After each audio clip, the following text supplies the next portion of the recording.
Gold, trusted gold buyers. మీరు తాకట్టు పెట్టిన బంగారాన్ని విడిపించి ఈ రోజు ఉన్న మార్కెట్ ధరకు కొనబడను. వెల్కమ్ టు న్యూస్ నిజాలు. నా పేరు లుంబిని. సెంటర్లో క్యాబినెట్ రీషఫ్లింగ్ గురించి చాలా కథనాలు వినిపిస్తున్నాయి. ఎక్కువగా ఒక జనరేషనల్ ట్రాన్సిషన్ అనేది జరగబోతుంది. విమెన్ కి అలాగే యూత్ కి ఇప్పుడు ఎక్కువగా మినిస్ట్రీస్ ఇచ్చే ఛాన్సెస్ ఎక్కువగా కనిపిస్తున్నట్టుగా కూడా కథనాలు వినిపిస్తున్నాయి. అండ్ మోస్ట్ ఇంపార్టెంట్లీ ఇప్పుడు ఈ గవర్నెన్స్ గురించైనా ఈ రీషఫ్లింగ్ లేదంటే 2029 సెంటర్లో జరగబోయే ఎలక్షన్స్ గురించా డిస్కస్ చేద్దాం. ఈరోజు మనతో జాయిన్ అవబోతున్నారు senior journalist Suresh Kochattil sir మనతో పాటున్నారు. Let's talk. హలో సార్, నమస్తే. రైట్ సార్, సో కొత్త ఫేసెస్, కొత్త పేర్లు వినిపిస్తున్నాయి. And first ever youngest ever అని చెప్పొచ్చు, నితిన్ నబీన్ గారిని అపాయింట్ చేశారు as president of BJP. And also ఇప్పుడు కనిపిస్తున్న పేర్లు కూడా కొత్త వినిపిస్తున్నాయి. లైక్ స్మృతి ఇరానీ గారు మళ్ళీ పిక్చర్లోకి వచ్చారు. అండ్ అలాగే కంగనా రనౌత్ పేరు వినిపిస్తుంది, రామ్ మాధవ్ గారి పేరు. సో ఇవన్నీ మ్యూర్ స్పెక్యులేషన్ మాత్రమే, అంటే ఎంతవరకు నిజాలు ఉన్నాయి? నితిన్ నబీన్ గారి టీం అయితే అనౌన్స్ చేసేసారు. దాంట్లో కంగనా రనౌత్ అయితే లేరు, కానీ మార్పులు ఉన్నాయి చాలా మటుకు. అండ్ యావరేజ్ ఏజ్ యాక్చువల్లీ పెరిగింది. దీనికన్నా బీజేపీ పొలిటికల్ సెటప్లో, అంటే వాళ్ళ పార్టీ సెటప్లో జనరల్ సెక్రటరీస్ కానీ, వైస్ ప్రెసిడెంట్ కానీ, స్టేట్ ప్రభారీలు కానీ అన్నీ చూస్తే యావరేజ్ ఏజ్ ఒక 56 నుంచి 58 నడిమిట్లో ఉండేది. ఇప్పుడు అది పెరిగి 61 నుంచి 64 వెళ్ళిపోయింది. So it is not just youth, it is also experience.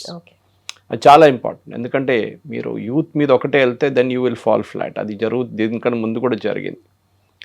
బీజేపీలో అన్లైక్ కాంగ్రెస్ ఒక ఫ్యామిలీ పార్టీ. ఇది చాలా మటుకు మన దేశాల్లో చాలా ఫ్యామిలీ పార్టీస్ ఉన్నాయి. ఆ ఫ్యామిలీ పార్టీలో ఫ్యామిలీ హెడ్ డిసైడ్ చేస్తారు ఎవరిని పంపారు. రాహుల్ గాంధీ కానీ, ప్రియాంక వాద్రా కానీ, సోనియా గాంధీ డిసైడ్ చేస్తారు. ఎవరు పార్టీ ప్రెసిడెంట్ కావాలి వాళ్ళే అవుతారు, ఎవరిని జనరల్ సెక్రటరీ చేయాలి వాళ్ళే అవుతారు. వాళ్ళ దాంట్లో ఇన్ని సంవత్సరాలు నేను పనిచేసి వచ్చాను అని ఒక క్వాలిఫికేషన్ ఉండదు. రెండవది మీ కాంపిటెన్స్ ప్రూవ్ చేయడం, అది కూడా ఉండదు వాళ్ళ దాంట్లో. మీరు 100 ఎలక్షన్లు ఓడిపోయిన రాహుల్ గాంధీ కూడా ఇప్పుడు కూడా లీడర్ ఆఫ్ ఆపోజిషన్గా ఉన్నారు. ఇంకా ఏ పార్టీలో ఉంటే, ఏ క్రికెట్ టీంలో ఉంటే కూడా తీసేస్తారు క్యాప్టెన్ని, కానీ ఆయన ఇంకా ఉన్నారు ఫ్లాప్ షో చేసిన తర్వాత కూడా. కానీ ఈ బీజేపీ అట్లాంటి కాదు. మీరు కమ్యూనిస్ట్లో కూడా కనిపిస్తుంది ఇది. యాక్చువల్లీ ఇదే యాటిట్యూడ్. కానీ కమ్యూనిస్ట్ వాళ్ళు ఇప్పుడు లేరు అనుకోండి, వాళ్ళని మ్యూజియంలో పెట్టాలి. ఇప్పుడు వాళ్ళు ఆ పరిస్థితికి వచ్చేసారు వాళ్ళు. సో బీజేపీలో ఇప్పుడు నితిన్ నబీన్ గారు వచ్చినప్పుడు as is the youngest BJP president అని చెప్పొచ్చు. చాలా సంవత్సరాల నుంచి తర్వాత ఇంత యంగ్ ఏజ్లో వచ్చిన వాళ్ళు. కానీ బీజేపీలో మీరు జనరేషన్ లీడర్షిప్ చూసుకుంటూ వస్తే జానా కృష్ణమూర్తి కానివ్వండి, బంగారు లక్ష్మణ్ కానివ్వండి, వెంకయ్య నాయుడు గారు కానివ్వండి, ఇట్లాంటి చాలామంది, ఎల్కే అద్వానీ గారు, Murli Manohar Joshi, then we had Rajnath Singh. So బీజేపీలో స్టడీగా ప్రెసిడెంట్స్ ఒకటి తర్వాత ఒకటి వస్తుంటారు. దాని తర్వాత జేపీ నడ్డా గారు last time, then now Nitin Nabin. So వీళ్ళు వచ్చినప్పుడు ఏం చేస్తారంటే వీళ్ళకి కావాల్సిన ఒక టీంని తెచ్చుకుంటారు తోడు. ఇప్పుడు మీరు ఇండియన్ క్రికెట్ టీం క్యాప్టెన్ నాకు ఇప్పుడు గుర్తులేదు ఎవరున్నా, కానీ రోహిత్ శర్మ అనుకోండి, ముందు పాత టీంలో ఉన్నట్లని. ఆయనకు కావాల్సిన టీం మెంబర్స్ పెట్టకుండా ఎవరైనా పంపించేస్తే, ఏదో స్టేట్లో ఉన్న ప్లేయర్స్ని పంపించి వీళ్ళతో మీరు ఆడుకోండి అంటే కాదు. He has to work with the team అన్నమాట. సో నితిన్ నబీన్ గారికి ఆ టీమ్ సెలెక్షన్లో కూడా కొంతమందికి ఆయన ఛత్తీస్గఢ్ నుంచి కొంతమంది తీసుకున్నారు, ఎందుకంటే ఐ హియర్ వర్క్ దేర్ అన్నమాట. అది కాకుండా ఉత్తరప్రదేశ్ చాలా క్రూషియల్ ఎలక్షన్ అక్కడ రాబోతుంది నెక్స్ట్ ఇయర్ 2027లో. దెన్ అఫ్కోర్స్ గుజరాత్, అక్కడ కూడా ఎలక్షన్ రాబోతుంది. వెస్ట్ బెంగాల్లో జరిగింది ఎలక్షన్, ఆల్రెడీ కన్సాలిడేషన్ ఫేస్లో ఉన్నారు అక్కడ బీజేపీ.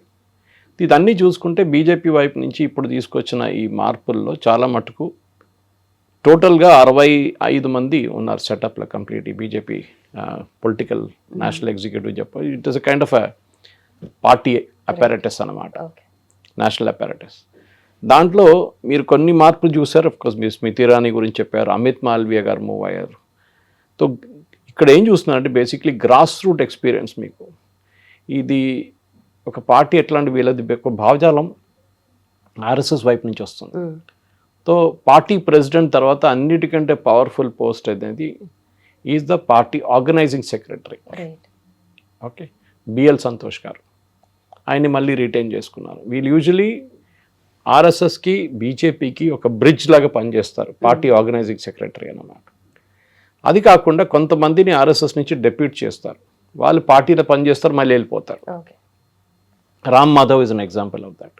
మన దగ్గర మురళీధర్ రావు గారు ఉన్నారు దానికన్నా ముందు తెలంగాణలో. సో వాళ్ళు వస్తారు 3 సంవత్సరాలు 4 సంవత్సరాలు పనిచేస్తారు, మళ్ళీ ఆర్ఎస్ఎస్కి వెళ్ళిపోతారు వాళ్ళు. కొంతమందికి ఎక్స్టెన్షన్ ఇసుకుంటూ వెళ్ళిపోతారు. బిఎల్ సంతోష్ గారు న్యాచురల్లీ హీస్ గెటింగ్ ఎక్స్టెండెడ్, ఒక 2029 దాకా బహుశా ఆయన ఉంటారు అక్కడ అదే పోస్ట్లో, ఎలక్షన్ ఆయన నడిచింది. ఇప్పుడు బీజేపీ సెటప్లో పొలిటికల్ సెటప్ ఒకటి, ఓకే, గవర్నమెంట్ సెటప్ ఒకటి. గవర్నమెంట్ సెటప్లో ఇప్పుడు దాకా మార్పులు ఏమి రాలేదు. బహుశా ఈ మంత్ ఎండింగ్ దాకా ఒక క్యాబినెట్ రీషఫల్ ఉండొచ్చు అని చెప్తున్నారు. కానీ నెక్స్ట్ మంత్ బ్రిక్స్ సమిట్ ఉంది, అది చాలా పెద్ద ఈవెంట్. బ్రిక్స్ సమిట్ ఉన్నప్పుడు దాని ముందే మంత్రులు మార్చుతారా అనేది కన్ఫ్యూజన్ ఉందన్నమాట. సో బహుశా బ్రిక్స్ సమిట్ తర్వాత కూడా ఉండొచ్చు. ఇదంతా అయిపోయిన తర్వాత మోదీ గారు కొంచెం ఫ్రీ అయిపోతారు, అప్పుడు బహుశా క్యాబినెట్ రీషఫల్ ఉండొచ్చు. క్యాబినెట్లో కొంతమంది మినిస్టర్ లేరు ఇప్పుడు. For example, good example is our Dharmendra Pradhan, ఆయన రాజీనామా చేశారు. సో అడిషనల్ లోడ్ ప్రహ్లాద్ జోషికి ఇచ్చారు. కురియన్ హ్యాజ్ రిజైన్డ్, ఆయన కేరళ నుంచి ఉండే, రాజ్యసభ ఆయన ఎక్స్టెండ్ చేయలేదు. దెన్ మజిద్ ఆయన పంజాబ్ నుంచి, ఆయనది ఎక్స్టెన్షన్ కూడా ఇవ్వలేదు. కానీ బీజేపీ కొంతమందిని కొత్తగా స్టేట్, పంజాబ్లో కూడా ఎలక్షన్ నెక్స్ట్ ఇయర్ 2027లో, అక్కడ బీజేపీకి పెద్ద స్టేక్ లేదు. అక్కడ మేజర్ ప్లేయర్స్ కాంగ్రెస్ అండ్ ఇప్పుడు ఆమ్ ఆద్మీ పార్టీ అండ్ శిరోమణి అకాలీ దళ్, వీళ్ళు ముగ్గురు పోటీ చేస్తారు. సో బీజేపీ ఏం చేశారంటే ఒక జనరేషన్ లీడర్షిప్ షిఫ్ట్ అని చెప్తే మొత్తం జనరేషన్ లీడర్షిప్ లేదు, కంప్లీట్లీ యంగ్స్టర్స్ని తీసుకొచ్చి. ఇప్పుడు తేజస్వి సూర్య లేరు దీంట్లో, ఇప్పుడు కొత్త దాంట్లో సెటప్లో. నేను అనుకున్నాను బహుశా ఇంకో కొంతమంది యంగ్స్టర్స్ని తీసుకొస్తారంటే కాదు, they taken youth with experience. Amit Malviya గురించి మాట్లాడినప్పుడు, ఎందుకంటే ఈ కాంట్రవర్సీ మొదలైనప్పుడు కూడా చాలా మటుకు సీజేపీది, నేను ఒక రోజు పొద్దున్న చేసిన ట్వీట్కి చాలా కాంట్రవర్షియల్ అయింది అది. మోదీ గారు ఎందుకు టఫ్ యాక్షన్ తీసుకుంటలేరని అడిగినప్పుడు Amit Malviya message me in the morning Singh, Suresh ఎందుకు ఇంత అప్సెట్ అవుతున్నావు అని చెప్పేసి నేను చెప్పాను, ఇట్లా ఉంది, we should react to it అని. బహుశా అది పనిష్మెంట్ అని చూడలేము Amit Malviya. I think it's ఆయనకి ప్రమోషన్ కూడా రావచ్చు, బహుశా క్యాబినెట్లో తీసుకోవచ్చు. అండ్ ఈ వాజ్ వెస్ట్ బెంగాల్ ఇన్ఛార్జ్, అంటే అడిషనల్ ఇన్ఛార్జ్. ఆయనకు సీనియర్గా ఉన్నారు చాలామంది, కానీ ఆయన కూడా ఆ టీంలో ఉన్నారనమాట వెస్ట్ బెంగాల్. సో వాళ్ళు వెస్ట్ బెంగాల్ గెలిచారు కదా. సో ఆయన కానీ 11 సంవత్సరాలు కూడా ఇస్ టూ లాంగ్. కొత్త ఎవరినైనా తీసుకురావాల్సి కొత్త. So Maski he's come now, Chhattisgarh నుంచి వచ్చారనమాట. ఆయన కూడా ఈ దీపక్ మస్కీ, ఆయనకి ఈ was chemistry professor and first generation leader, number cruncher అంటారు. ఆయన కాలం మటుకు నంబర్స్ తీసుకొని ఆడుకుంటారు, మన ఆల్మోస్ట్ లైక్ ప్రశాంత్ కిషోర్ లాగానే అనమాట. సో ఇది team for 2029. Okay, and this also team for UP elections, Gujarat elections and Punjab elections. Himachal Pradesh కూడా ఉంది ఎలక్షన్స్ 2027లో. అదొక సెమీఫైనల్ లాగా ఉంటుంది, దాంట్లో స్పెషలీ యూపీ. సో మనం యూజువలీ బీజేపీ లీడర్షిప్ చూసినవి ఏమవుతుందంటే, పార్టీని ఒక్కొక్కసారి తొలగించిన తర్వాత వీళ్ళు ఎక్కువ మాట్లాడరు. కొంతమంది మిగతా పార్టీల్లో, మీరు కాంగ్రెస్ లాంటి అట్లాంటి పార్టీలో ఏదో బయటికి వెళ్ళేదో మాట్లాడతారు, స్టేట్మెంట్లు ఇస్తారు, కొంతమంది రాజీనామా చేస్తారు. ఇది అట్లేం లేదు ఇక్కడ. So those problems are not here. They go in see Smriti Irani, ఆమె ఫస్ట్ టైం ఎలక్షన్ గెలిచి రాహుల్ గాంధీని ఓడించారు. సెకండ్ టైం షీ లాస్ట్, మనకు తెలిసింది అది. సో ఫస్ట్ టైం ఓడిపోయింది, మళ్ళీ గెలిచింది, మళ్ళీ ఓడిపోయింది. ఓడిపోయిన ఏం చేస్తుంది ఆమె, she went back to her serials, acting మొదలుపెట్టింది. ఆమెని ఇంటర్వ్యూస్కి లాస్ట్ ఇయర్ ఐ థింక్ 2025లో జూన్లో అక్కడ ఇంటర్వ్యూ కూడా ఇచ్చింది ఆమె ఎన్డీటీవీకి, where she spoke our political objectives, అదంతా మాట్లాడేది కాదు. కానీ ఎప్పుడూ కాన్స్పిరసీ థియరీస్ ఉంటుంది. అమిత్ షా గారు వీక్ అయిపోయారా, నిన్న సభానాకు వీళ్ళు మాట్లాడుతూ అమిత్ షా వీక్ అయిపోయారు, పీయూష్ గోయల్ వచ్చేసారు ట్రెజరర్గా, అక్కడ స్మృతి ఇరానీ వచ్చేసింది. అమిత్ షా గారు వీక్ కావడం ఏం లేదు, entire thing is controlled by Amit Shah, political setup. But ఇక్కడ ఎంతమంది పేర్లు వినిపిస్తున్నాయి ఇప్పుడు రీషఫ్లింగ్, అది యూజువలీ బీజేపీ వర్కింగ్ మెథడాలజీయే, అంటే సెంట్రలైజ్డ్ గా ఉంటుంది పవర్ అంతా అన్నట్టుగా కూడా మాట్లాడతారు కదా. దాని సెంట్రలైజ్డ్ ఉంటుంది, దాంట్లో డౌట్ లేదు. ప్రతి స్టేట్ నుంచి రిప్రజెంటేషన్ తీసుకుంటారు. కేరళ నుంచి ఇద్దరు ఉన్నారు, Surendran and Antony. Okay, so AK Antony కొడుకు, ఓకే, హీఈస్ దేర్. ఇప్పుడు అట్లా చూసినప్పుడు మనం అడగొచ్చు, మన తెలంగాణకు ఒక్కరు కూడా లేరు కదా అని చెప్పేసి. Okay, that is a big problem అన్నమాట మన దగ్గర. తెలంగాణ నుంచి ఎందుకు ఎవరు లేరు, ఆంధ్ర నుంచి పురంధేశ్వరి ఉంది, రామ్ మాధవ్ గారికి ఢిల్లీ కోటాలో ఇచ్చేసారంట. So Ram Madhav doesn't get counted in Andhra కోటా. తమిళనాడు నుంచి ఉన్నారు, కర్ణాటక నుంచి ఉన్నారు సౌత్లో. సో మన దగ్గర ఎందుకు లేదని చెప్పి అడుగుతున్నారు అనమాట. సరే, ఈసారి బాగా రిప్రజెంటేషన్ సౌత్కి ఎక్కువ ఇచ్చారు, దాంట్లో డౌట్ లేదు.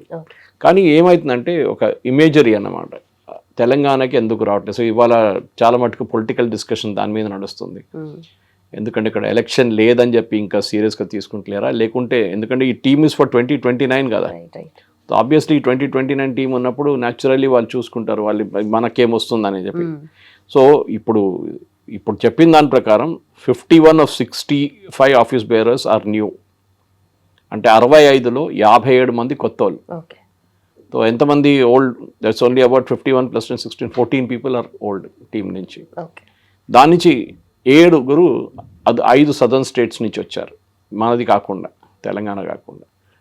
So yes, there is lack of representation అంటే సౌత్ నుంచి ఉంది, కానీ సౌత్ అంత క్రూషియల్ కాదు ఇప్పుడు, ఎందుకంటే మన దగ్గర పెద్ద ఎలక్షన్ ఏం లేవు ఇప్పుడు. ఎలక్షన్ అంతా నార్త్లో ఉంది ఇప్పుడు, మెయిన్లీ యూపీ.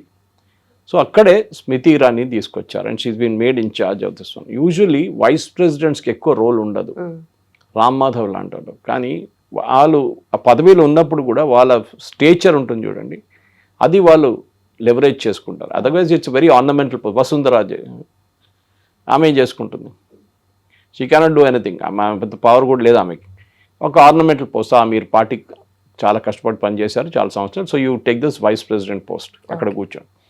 జనరల్ సెక్రటరీస్కి పవర్ ఉంటుంది, ఎస్, అండ్ కొంతమందిని ప్రభారీలు చేస్తారు, ప్రతి స్టేట్కి ఇన్ఛార్జ్గా చేస్తారు అన్నమాట. సో మన దగ్గర ఒక ప్రభారీ ఉంటారు బీజేపీది, నార్త్ నుంచి వస్తారు యూజువలీ. మన సౌత్ నుంచి కొంతమంది నార్త్గా ప్రభారీలు చేస్తారు, ఎందుకంటే వాళ్ళకి లోకల్ ఇన్ఫ్లుయెన్స్ ఉండకూడదు, లోకల్ పొలిటిక్స్ ఆడకూడదు అని చెప్పేసి దే గెట్ సంబడి డిఫరెంట్ అనమాట.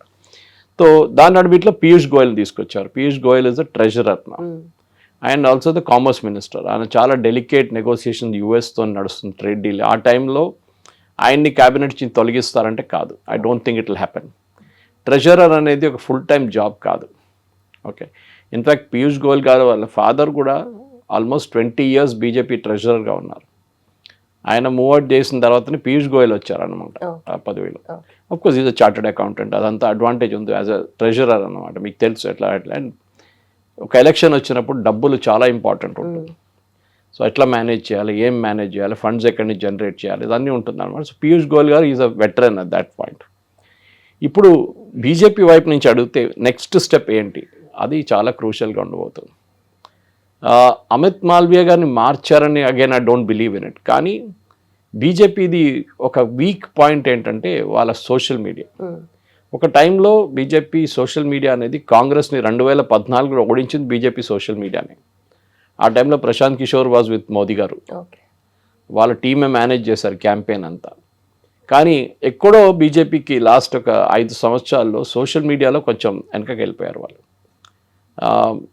ఈ సీజేపీ ప్రొటెస్ట్ స్పెషల్లీ మీరు చూసుంటారు, మోదీ గారు చెప్పాల్సి వచ్చింది అందరు మినిస్టర్స్ దగ్గర, సీనియర్ లీడర్స్ దగ్గర, ఏంటి మీరందరూ ఇన్స్టాగ్రామ్ వాడండి అని చెప్పేసి. Why should Modiji tell that to anybody?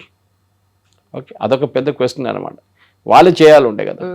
So మీరు మీమ్స్ తయారు చేస్తారో, లేకుంటే క్రియేటివ్స్ తయారు చేస్తారో, షార్ట్ వీడియోస్ తయారు చేస్తారో, ఇదంతా చేయాలండే. కానీ బహుశా they thought it is not like that. And Amit Malviya గారు it's old school of thought అని చెప్పలేము మనం. ఆయన కూడా చాలా మటుకు క్రియేటివ్గా ఉంటారు. Conventional mind set conventional mind set ఉండొచ్చు, కానీ ఈ ఇన్స్టాగ్రామ్ ఎట్లా అంటే you have to react very quickly to it. మీరు నేను రేపు పొద్దున్న చేస్తానులే అంటే కాదు, అది it has be done immediately. And అక్కడ ఎక్కువ పేషెన్స్ లేదు వాళ్ళకి. They have only 10 seconds, 20 seconds, 30 seconds, దాంట్లో మెసేజ్ చెప్పేసేయాల్సిందే మీరు. అది సీజేపీ కానీ వాళ్ళ సపోర్టర్స్ బాగా వాడుకున్నారు. ఇవాళనే I was meeting one senior media guy gentlemen and he was telling, ఆయన చెప్తున్నారు నా దగ్గర, సురేష్ గారు బిలీవ్ చేయరు, నా కూతురు కూడా ఈ అజిటేషన్ మొదలైనప్పుడు సీజేపీ అని ఇంట్లో మాట్లాడుతుండే. బికాజ్ వాళ్ళ సోషల్ మీడియా కంప్లీట్గా స్వాంప్ అయిపోయింది. మీరు ఏది యూజ్ ఓపెన్ చేసినా అక్కడ అదే వస్తుంది. ఇన్ఫ్లుయెన్సర్స్ని వాడుకున్నారు, డబ్బులు పెట్టారు, మెటా దగ్గర కోట్లు ఐ థింక్ ఆల్మోస్ట్ 100 crores ఖర్చు పెట్టా అంటున్నారు పబ్లిసిటీ కోసం. అదే మనిషి ఇప్పుడు అంటున్నారు, ఆయన అంటున్నారు, కానీ 2-3 వారాల తర్వాత మా కూతురు ఇప్పుడు దాని గురించి మాట్లాడలేదు. So this is exactly what I was predicting. ఎందుకంటే ఆ టైంలో ఇంత పబ్లిసిటీ జనరేట్ చేయడంలో స్వాంప్ చేసేసారు లిటరలీ. ఓకే, కానీ ఏ రోజు అజిటేషన్ అయిపోయిందో ధర్మేంద్ర ప్రధాన్ రాజీనామా చేసేసారు, ఆ రోజు నుంచి స్లైడ్ స్టార్టెడ్ హ్యాపెనింగ్. వాళ్ళు పబ్లిసిటీలో సో దాని కొత్త పాయింట్స్ తీసుకొచ్చారు. గవర్నమెంట్ స్కూల్స్ ఇన్స్పెక్ట్ చేయడము, ఓకే, పొలిటికల్ స్టేట్మెంట్స్ ఇవ్వడం, ఇదంతా చేస్తున్నారు. బేసిక్లీ వాళ్ళు ఆమ్ ఆద్మీ పార్టీ వాళ్ళందరూ. సో బీజేపీ వైపు నుంచి ఇప్పుడు ఈ తీసుకొచ్చిన మార్పుల్లో ఒకటి మనం ఏం చూడాల్సిందంటే, ఒక్క డ్రాస్టిక్ అని చెప్పొచ్చు, డ్రాస్టిక్ ఓవరాల్ అమిత్ షా గారు ఉన్నప్పటి నుంచి వచ్చిన దాని తర్వాత ఉన్న ఆయన ఓన్ టీం తెచ్చుకున్నారు. అమిత్ షా గారు కూడా ప్రెసిడెంట్ ఉన్నప్పుడు ఆ టైంలో. ఓకే. సో యావరేజ్ ఏజ్ మీరు చూస్తే ఆఫ్ దట్ 65 ఆఫీస్ బేరర్స్లో 51 మంది అరౌండ్ 50 ఇయర్స్ ఎక్స్పీరియన్స్ అని చెప్పొచ్చు. 51లో while around 50 years and more ఉన్నారు వాళ్ళు. 20 మంది ఏమో between the age of 56 and 59 ఉన్నారనమాట. మిగతా వాళ్ళు బిలో అబౌవ్ దట్ నంబర్ 60 అన్న. సో ఇదొక ఏజ్ గ్రూప్ చాలా బాగుందండి. 61 అని చెప్పేది మనకు చాలా మటుకు ఓల్డ్ స్కూల్ ఆఫ్ థాట్ అని వచ్చేసింది. కానీ రాహుల్ గాంధీ గారు ఆల్మోస్ట్ 58కి వచ్చేసారు, ఆయన రిటైర్మెంట్ ఏజ్కి వచ్చారు. కానీ ఈ still considered young. It's is okay, no problem. కానీ మనం 2 ముఖ్యమంత్రిని కూడా తీసుకొచ్చారు వీళ్ళు, మీరు దీంట్లో చూస్తే. ఒకటి తిరాజ్ సింగ్ రావత్ అని మన ఉత్తరాఖండ్ ముఖ్యం, ఇంకోరు బిప్లబ్ కుమార్ దేవ్, ఆయన పెళ్లి కూడా అయింది మొన్న. సో ఆయనకు వెడ్డింగ్ గిఫ్ట్ లాగా వీళ్ళిద్దరు ఎక్స్ చీఫ్ మినిస్టర్స్. వాళ్ళు కూడా పార్టీలు తీసుకొచ్చి they have been also given general secretary position, which is very powerful. Sambit Patra he's got a promotion. ఆయన పేరు దీంట్లో డీటెయిల్గా కనిపించట్లేదు, కానీ నాకు అనిపించింది ఏంటంటే సంబిత్ పాత్రా గారికి ఎంటైర్ నార్త్ ఈస్ట్ అప్పగించేస్తారు. ముందు మణిపూర్ ఒకటే ఉండే ఆయనకి. నా entire north east is under him. So maybe it's kind of promotion ఆయనకి. అది కాకుండా మనం చూసిన ఈ అపాయింటీస్ వస్తున్న 23 స్టేట్ నుంచి యూనియన్ టెరిటరీ వస్తున్నప్పుడు కూడా చాలా మటుకు కాన్సన్ట్రేషన్ ఏం చేశారంటే క్యాస్ట్ ఈక్వేషన్ చూసుకున్నారు.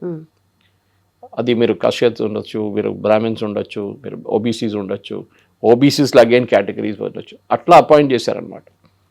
ఈవెన్ వెస్ట్ బెంగాల్లో కూడా ఒక లేడీని అపాయింట్ చేశారు. She was never in politics, కానీ బీజేపీ కోసం కష్టపడి బూత్లో కూర్చున్నాం ఆమె.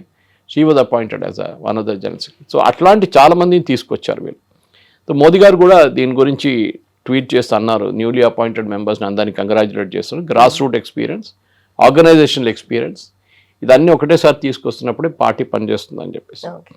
సో ఇప్పుడున్న దీంట్లో చాలా మటుకు మనం చూస్తే ఈ former Rajasthan party president Satish Poonia, ఆయన ఒక జాట్. ఓకే, గజేంద్ర పటేల్ ఈ జనరల్ సెక్రటరీస్లో మాట్లాడుతున్నాను నేను. హీఈస్ ఎస్టీ కమ్యూనిటీలో ఉన్నారు ఆయన. అదే టైంలో మధ్యప్రదేశ్ నుంచి హరీష్ ద్వివేది, ఆయన యూపీ నుంచి బ్రాహ్మిన్స్. యూపీలో చాలా క్రూషియల్, ఎందుకంటే లాస్ట్ ఎలక్షన్లో బీజేపీ లోక్సభ ఎలక్షన్లో చాలా పూర్గా బాగా పర్ఫామ్ చేయలేదు యూపీలో. దానికి కారణం కొన్ని చాలా ఉన్నాయి. ఒక కారణం ఏం చెప్తున్నారంటే బహుశా వాళ్ళు బ్రాహ్మిన్స్ని నెగ్లెక్ట్ చేశారు. చిన్న కమ్యూనిటీ కానీ వాళ్ళ ఓట్స్ స్ప్రెడ్ అవుట్ ఉందన్నమాట. క్యాండిడేట్ సెలెక్షన్ కూడా బాగా లేకుండే లాస్ట్ టైం. ఇప్పుడు సంజయ్ భాటియా చూడండి, he was from Haryana. So Punjabi community ఆయన.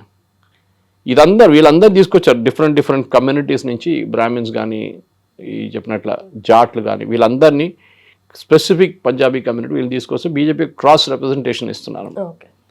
కానీ ఒకటి ఉంది, రామ్ మాధవ్ గారి post, that is very crucial one. ఎందుకంటే 13 వైస్ ప్రెసిడెంట్స్లో ఒకరు ఆయన. దాని తర్వాత మన్ప్రీత్ సింగ్ బాదల్ ఫ్రమ్ పంజాబ్, ఎందుకంటే పంజాబ్లో ఎలక్షన్ రాబోతుంది, it's very crucial. Purandeswari Andhra Pradesh నుంచి, she was already there before and మళ్ళీ ఆమె రిపీట్ చేశారు. భజంత్ సింగ్ పాండా ఒడిశా నుంచి, రిటైన్డ్ యాజ్ వైస్ ప్రెసిడెంట్. ఒడిశాలో ఇప్పుడు ఎలక్షన్ ఏం లేవు, కానీ నెక్స్ట్ ఎలక్షన్ దాకా ఆయన ఉంటారు అక్కడే. కానీ దానికన్నా అన్నిటికంటే ఇంపార్టెంట్ నేను చెప్పింది స్మృతి ఇరానీ. అఫ్కోర్స్ సునీల్ బన్సల్ ఉన్నారు, he is still there, deeply involved అన్న. ఎందుకంటే వెస్ట్ బెంగాల్ అండ్ ఒడిశా ఎలక్షన్లో చాలా మటుకు ఒక టర్న్ అరౌండ్ తీసుకొచ్చిన మనిషి Sunil Bansal, and is a very close confident of Amit Shah అన్నమాట. తవాడే ఆయన కూడా ఉన్నారు, he is also there. And ఆయన కూడా అమిత్ షా గారు రైట్ హ్యాండ్ లాగా ఉంటారనమాట. సో యూపీ ఎలక్షన్కి బహుశా వీళ్ళిద్దరిని, ఎందుకంటే బీహార్ తర్వాత యూపీ లాగా జాగ్రఫికలీ పక్కనే ఉన్నారు కదా, so they can handle this campaign అని చెప్పేసి. కానీ యూపీలో at the end of the day it is going to be Yogi Adityanath, ఆయన క్యాంపెయిన్ నడిపిస్తాను. బీజేపీ దీనికన్నా ముందు కూడా క్లారిఫై చేశారు. So there is no confusion on that. But Smriti Irani ఒక కనెక్షన్ చూడండి, అదే she cuts across different age groups cut off చేస్తుంది ఆమె. యంగ్స్టర్స్కి అపీల్ చేస్తారు ఆమె, ఉమెన్ ఫోక్కి అపీల్ చేస్తారు ఆమె, ఈవెన్ అమంగ్ ద ఎల్డర్లీ ఆమెకి అపీల్ ఉంది. సీరియల్లో యాక్ట్ చేసినప్పుడు క్యోంకి కభీ సాస్ బహూతి ఇట్లాంటి ఆ ఒక కమ్యూనికేషన్ ఆస్పెక్ట్ స్మృతి ఇరానీ దగ్గర నుంచి చాలా బాగా యూపీలో వీళ్ళు వాడుకుంటారు, దాంట్లో డౌట్ లేదు. కానీ కొన్ని మార్పులు రాబోతుంది. అఫ్కోర్స్ సోషల్ మీడియా టీంలో కూడా వాళ్ళ స్ట్రాటజీస్ మార్చాల్సి వస్తుంది, క్యాంపెయిన్ స్ట్రాటజీస్ మార్చాల్సి వస్తుంది. బహుశా ఈ కొత్త వచ్చిన వాళ్ళు కూడా దాంట్లో మార్పులు తీసుకొస్తారు. ఓకే ఓకే రైట్ సరే. అదే ఇప్పుడు కొత్తగా సోషల్ మీడియా కూడా ఇంకొంచెం యాక్టివ్ అవుతుంది, బీజేపీ సోషల్ మీడియా కూడా. అండ్ దాంట్లో నెసరీ చేంజెస్ అంటే ఇప్పుడు ఇంపాక్ట్ క్రియేట్ చేయాలి, ఎందుకంటే ఆల్రెడీ చేస్తున్న వర్క్ని పోర్ట్రే చేయాలి డెఫినెట్లీ. సో ఎలాంటి చేంజెస్ చేయాలంటారు sir? First of all BJP వాళ్ళు ఫస్ట్ టర్మ్లో 2014లో మీరు చూస్తే చెప్పాను చూడండి, ప్రశాంత్ కిషోర్ వాళ్ళ టీం అప్పుడు హ్యాండిల్ చేశారు. అప్పుడు వాళ్ళు చాలా మటుకు ఫేస్బుక్లో కాన్సన్ట్రేట్ చేశారు, అండ్ వాళ్ళు ఒక వీడియోస్లో యూట్యూబ్ లాంటి వీడియోస్ చేయడం అంత ఉండే ఆ టైంలో. మన దేశంలో ట్విట్టర్ అనేది చాలా ఎలిటిస్ట్ క్రౌడ్ ఉంటారు దాంట్లో. ఐ థింక్ దేశంలో బహుశా 2% మంది ట్విట్టర్లో ఉన్నారు. At the same time you got 54 crore people on Instagram. Youngsters అందరు అక్కడ ఉన్నారు. ఈ మారుతున్న దాంట్లో బీజేపీ వాళ్ళ వైపు నుంచి మార్పులు తీసుకురాలేదు. మీరెవరో పంపించింది కాపీ చేసి వేయడం కాదు. ఇన్స్టాగ్రామ్లో అది నడవదు అట్లా. Instagram you have to create creatives. దానికి ఒక టీం కావాల్సి వస్తుంది. బహుశా అది యంగ్స్టర్స్లో ఉంటుంది. వాళ్ళు ఇమ్మీడియట్గా వాళ్ళ దగ్గర సాఫ్ట్వేర్స్ ఏదైనా కానివ్వండి, అడో ప్రీమియర్ వాడాలని లేదు, కానీ ఏదైనా ఒక క్యాన్వా కూడా వాడచ్చు. మీరు can create videos the way you want. Clip champ use చేయొచ్చు. చాలా మటుకు స్పీడ్ ఈజ్ ఎసెన్స్ అనమాట. ఒక ఇన్సిడెంట్ జరిగిన తర్వాత ఆ రోజు అక్కడ జంతర్ మంతర్లో ఎన్ని వీడియోస్ తీశారు చూడండి వాళ్ళు, ఎన్ని మీమ్స్ తీశారు చూడండి. Of course deep fake videos కూడా చేశారు, కానీ that was also pulled out later. కానీ వాళ్ళ వైపు నుంచి చేసిన అగ్రెషన్ చూడండి, అదొక యంగ్ మైండ్కే వస్తుంది అనమాట. ఏం చేయాలి, ఎట్లా చేయాలి, వాళ్ళ లాంగ్వేజ్, మాట్లాడడం అన్న లాంగ్వేజ్ ఉంటుంది యంగ్స్టర్స్ది. అది మన ఓల్డ్ పీపుల్ మాట్లాడేలాగా కాదు. అది నాలాంటి కొంచెం కేర్ఫుల్గా మాట్లాడతారు, కానీ వాళ్ళకి దే ఆర్ వెరీ స్నాపీ. వాళ్ళ వాట్సాప్ లాంగ్వేజ్ ఒకటి ఉంటుంది వాళ్ళది. ఓకే, అది కూడా వాడతారు. సో ఐ థింక్ బీజేపీ ఒక పెద్ద మార్పు అక్కడ తీసుకొస్తున్నారు. మీరే చూస్తారు, మోదీ గారు ఆయనే ఒక వీడియో చేశారు యూజింగ్ ఎ వర్టికల్ మోడ్. 3 వీడియోలు చేశారు యాక్చువల్లీ. సో అక్కడే తెలిసిపోతుంది. దాని తర్వాత ఆఫ్ కోర్స్ ఈ సెడ్ ఈ told BJP MPs, BJP leaders మీరందరూ ఇన్స్టాగ్రామ్లో ఉండాలని చెప్పి. ఎందుకంటే మన దగ్గర 34 కోట్ల మంది సో కాల్డ్ జెన్జీ క్రౌడ్ ఉన్నారు మన దగ్గర. So they are a big number. అంత పెద్ద నంబర్ కాకపోతే కానీ గుడ్ నంబర్ అన్నమాట. సో వాళ్ళు ఎట్లా ఓటేస్తారు, మీరు ఇప్పుడు ఆర్ఎస్ఎస్ వైపు నుంచి కూడా చూస్తున్నారు, యువ సమ్మేళనాలు చేస్తున్నారు. ఆర్ఎస్ఎస్ సర్సంఘచాలక్ గారు మాట్లాడుతున్నారు యంగ్స్టర్స్ గురించి. సో అందరు తెలిసిపోయిందంటే ఈ యొక్క జనరేషన్ని మీరు బ్రెయిన్ వాష్ చేయడానికి చాలా ఈజీ. జేఎన్యూ లాంటి చోట్లనో, ఇక్కడ మన దగ్గర ఎఫ్లూనో, హెచ్సిఓలో బ్రెయిన్ వాష్ చేయడం ఈజీ. ఓకే, కానీ వాళ్ళని కరెక్ట్ దారి చూపించి ఇదే కరెక్ట్ నడుస్తుందని చెప్పడానికి, మెసేజెస్ పంపించడానికి బీజేపీ ఇన్స్టాగ్రామ్ని వాడుకోవాల్సి వస్తుంది. ఎందుకంటే ఇంకా 2 సంవత్సరాలు, ఇంకా 2028 రాగానే అబౌట్ ఒక సంవత్సరం ముందే మే 2028 నుంచి ఎలక్షన్ ఫీవర్ క్యాచ్ అవుతుంది. ఓకే, దాని తర్వాత ఏప్రిల్ మేలో ఎలక్షన్ నడుస్తుంది. నెక్స్ట్ ఫిబ్రవరి కూడా స్టార్ట్ కావచ్చు 2029లో. సో బీజేపీ వాళ్ళ వైపు నుంచి ప్రిపరేషన్స్ చేసుకోవాల్సి వస్తుంది చాలా మటుకు. అది మనం తెలంగాణలో కూడా చూస్తున్నాం. తెలంగాణలో ఇప్పుడు ఈ ఓటర్ లిస్టు జాబితాలో చాలామందిని తీసేశారు. 73 లక్షలు అంటున్నారు, మళ్ళీ ఇంకొక 60 లక్షలు అంటున్నారు. ఏం మార్పు వస్తుంది దాంతో? వెస్ట్ బెంగాల్లో జరిగినట్టు మార్పు ఇక్కడ వస్తుందా? జిహెచ్ఎంసీ ఎలక్షన్స్ మీద ఇంపాక్ట్ ఉంటుందా? లేకుంటే బీజేపీ వాళ్ళ దగ్గర ఆల్రెడీ సెంట్రల్ లీడర్షిప్ చెప్పారు, you concentrate on local issues, మీరు బీఆర్ఎస్ ఎంట వాడండి, వాళ్ళని ఫస్ట్ ఫినిష్ చేయండి అని చెప్పి. సో బీజేపీ మార్పు స్ట్రాటజీ కూడా రావచ్చు. కానీ అన్నిటికంటే పెద్ద I think the mother of all battles అంటారు చూడండి, అది యూపీలో ఉంది. అది జరగాల్సింది. కానీ వీళ్ళ ఎక్స్పర్టీస్, వీళ్ళందరూ, అది తావడే గారు ఉండొచ్చు, సునీల్ బన్సల్ ఉండొచ్చు, they are hard core experts. Election అంటే బీజేపీ మిషనరీ చూడాల్సిందే. రాజీవ్ సర్దేశాయ్ ఒకసారి ఒక బుక్ రాశారు చాలా సంవత్సరాలు, ఐ థింక్ 10 years ఆల్మోస్ట్ నా, అబౌట్ బీజేపీస్ వార్ మిషనరీ. ఒక యుద్ధానికి వెళ్తున్నట్లు వెళ్తారు వాళ్ళు మొత్తం ప్రిపరేషన్తో. తో మీరు అడగవచ్చు, మొన్న జరిగిన బీహార్ ఎలక్షన్లో బాంకీపూర్లో ఎట్లా ఓడిపోయారని. అది దాని రీజన్స్ కూడా మనం అనలైజ్ చేసాం. ఒకటి, Prashant Kishor perform very well, దాంట్లో డౌట్ లేదు. కాంగ్రెస్కి వెళ్ళలేదు ఓటు, అంటే అక్కడ కాంగ్రెస్ పోటీ చేయలేదు, ఆర్జేడీ పోటీ చేయలేదు. ఆర్జేడీ 3rd పొజిషన్లో వచ్చారు. గవర్నమెంట్ వ్యతిరేకత ఉంటే ఆ ఓట్లు ఆర్జేడీకి వెళ్ళాలి ఉండే, కానీ కొత్తగా ఆయన వచ్చిండు, ఆయనకు ఓటేశారు. చాలా ఈయన కూడా ట్రై చేసి చూద్దాం మనం అని చెప్పేసి. And he was speaking their language. And ఇంకోటి అన్నిటికంటే ఇంపార్టెంట్, క్యాంపెయిన్ 5 నెలల ముందే మొదలుపెట్టాడు. బీజేపీ వాళ్ళు లాస్ట్ మినిట్లో క్యాండిడేట్ కూడా మార్చేశారు. సో ఈ క్యాండిడేట్ సెలెక్షన్ అనేది యూపీలో చాలా క్రూషియల్గా ఉండబోతుంది.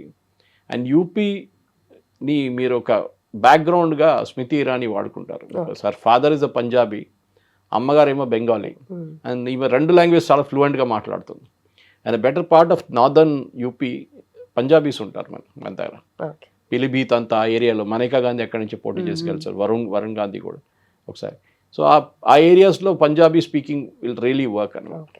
సో బహుశా ఇంకా అఫ్కోర్స్ ఆమెకి అసిస్టెంట్స్ 2-3 ఇస్తారు వాళ్ళు, కానీ పొలిటికల్ సెటప్లో. కానీ ఇది మేజర్ క్యాంపెయిన్ స్మృతి ఇరానీ, యోగి ఆదిత్యనాథ్ కలిసి నడిపిస్తారు అక్కడ. Nitin Nabin as experience wise ఆయనకి ఎక్స్పీరియన్స్ తక్కువ ఉండొచ్చు, కానీ అడ్వాంటేజ్ ఏంటంటే బీజేపీలో ఇట్లాంటి చాలామంది నేతలు వచ్చారు. ఇప్పుడు జానా కృష్ణమూర్తి గారు వచ్చినప్పుడు అందరు అడిగారు, ఆయన ఈజ్ వెరీ ఫ్రమ్ సౌత్ నుంచి, తమిళనాడు నుంచి, ఆయన ఏం చేయబోతున్నారని చెప్పేసి.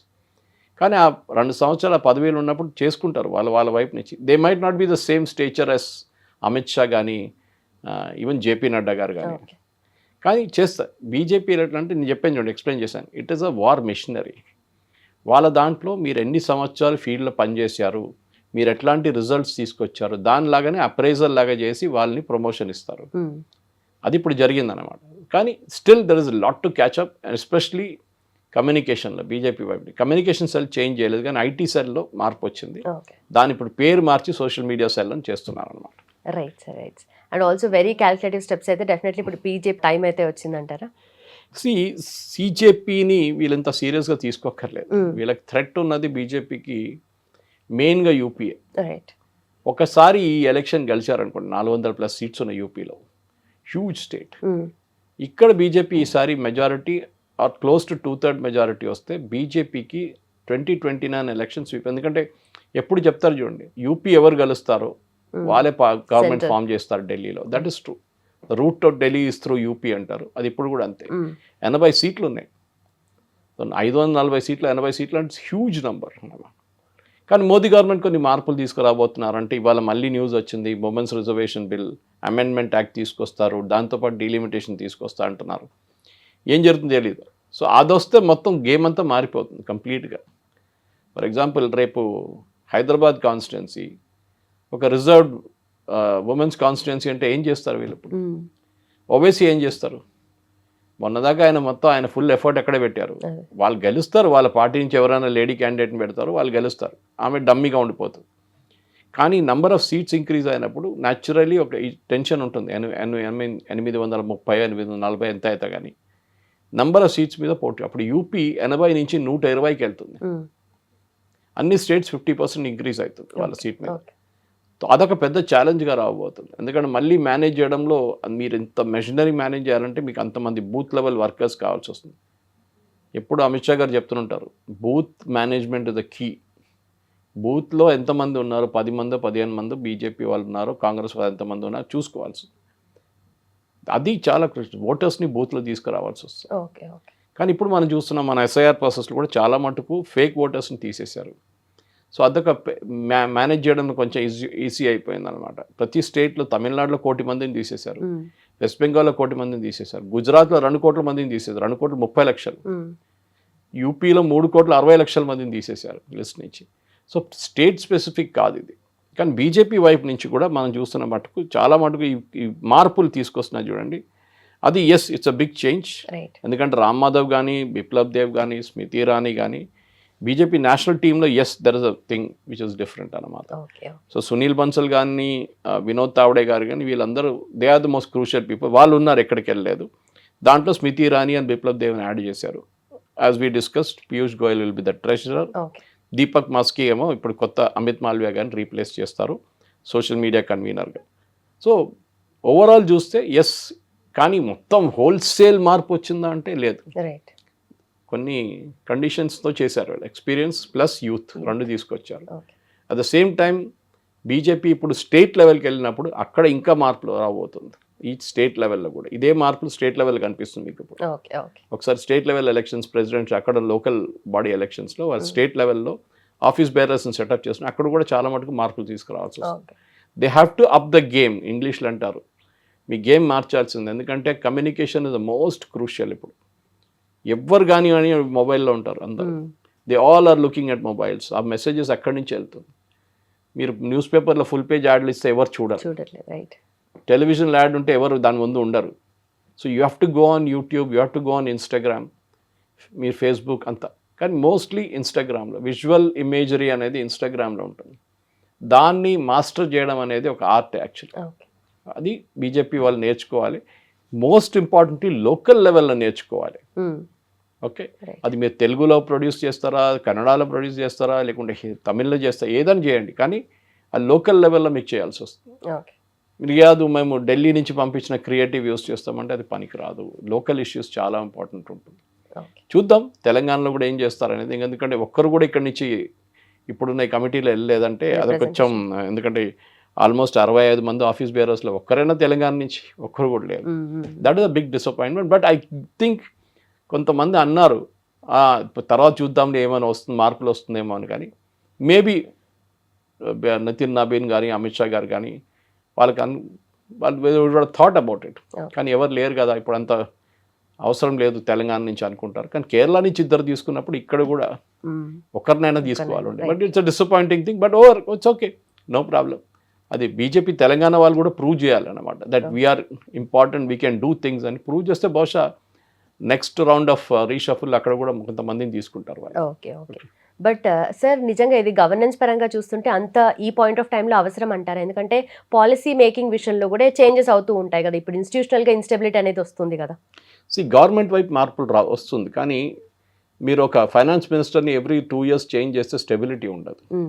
మీరు ఒక కామర్స్ మినిస్టర్ని 3 సంవత్సరాలు మార్చితే స్టెబిలిటీ ఉండదు. మోదీ గారికి ఆయన టీం మీద కాన్ఫిడెన్స్ ఉంది, అది చాలా important. They are all delivering it. At least the crucial ministries are all working. అది నిర్మలా సీతారామన్ గారు ఉండొచ్చు, రాజ్నాథ్ సింగ్ గారు ఉండొచ్చు, ఫారిన్ మినిస్టర్ జయశంకర్ గారు ఉండొచ్చు, ఓకే, పీయూష్ గోయల్ గారు కామర్స్ మినిస్టర్గా ఉండొచ్చు. చాలా departments they are working full fledge. In fact అన్నిటికంటే టఫ్ ఐ థింక్ అక్కడే ఒక 3 మినిస్టర్స్ కొత్తగా తీసుకురావాల్సి వస్తుంది. అశ్విని వైష్ణవ్ గారి department, information technology, communication separate, అదే that is Doordarshan and all the other bodies, okay, communication broadcasting అదొకటి. Then third is railways. ఇది ఫుల్ ఫ్లెజ్ జాబ్. 3 మినిస్ట్రీలు ఒక మినిస్టర్ చూసుకుంటున్నారు. I think that has be split. బహుశా ఆయన ఈ can either take care of railways best ఆయనకి portfolio, ఆయన because is an IIT at the end of the day. So Ashwini Vaishnaw గారు అది చూసుకుంటే బాగుంటుంది. అక్కడ ఒక 3 తీసుకొస్తారు. సో ఇది ఐదర్ ఈ 2 వారాల్లో జరగాలి, లేకుంటే బ్రిక్స్ సమ్మిట్ తర్వాత క్యాబినెట్లో కొన్ని మార్పులు రావు. కానీ అక్కడ కూడా ఐ డోంట్ థింక్ మేజర్ మార్పులు రావు. ఎందుకంటే ఇప్పుడు స్టేట్ డెప్యుటేషన్స్ అయితే ఆల్రెడీ అయిపోయింది. పార్టీకి పంపించాల్సిన పార్టీలో ఆల్రెడీ వెళ్ళిపోయారు. సో కొత్తగా మీరు ఎవరిని మినిస్ట్రీలో తీసుకున్నప్పుడు కూడా మీరు ఉన్న వాళ్ళని ఎక్కడికి పంపిస్తారు?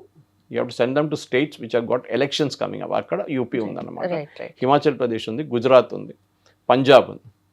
సో ఇట్లాంటి స్టేట్స్కి మీరు ఎక్కడి నుంచి ఎవరైనా సీనియర్ లీడర్స్ని పంపిస్తారా? But I have my own doubts. Modi గారు ఆయన టీం మార్చారు, అక్కడెక్కడ కొంచెం కాస్మెటిక్ చేంజెస్ చేస్తారండి.